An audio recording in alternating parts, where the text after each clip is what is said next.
এই যে দেখেন আসলে মানুষের অনলাইন বিজনেসের উপর বা অনলাইন কেনাকাটার উপর আসলে কেন আস্থা হারায়। এই যে আজকে যে আমি কাঁথাটা দেখাইতেছি, কাঁথা না, এটা আসলে কাঁথার কাপড়।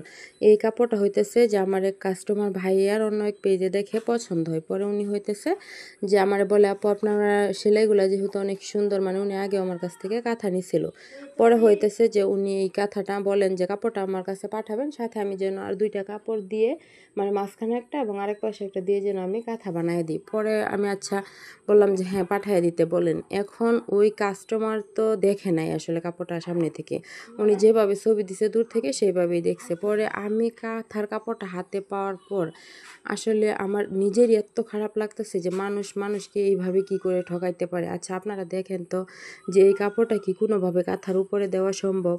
আমি নিজেও কাঁথার কাপড় বিক্রি করি, আমি হইতেছে যে কাঁথার কাপড় যখন কাউকে পাঠাই, আমি একটা একটা কাপড় খুলে খুলে একদম টোটালি চেক করে যদি কোথাও কোনো প্রকার ডিফেক্ট থাকে তাহলে সেটা কাস্টমারকে ইনফর্ম করে ছবি তুলে ভিডিও দিয়ে তারপর ওনাকে জানায় দিই।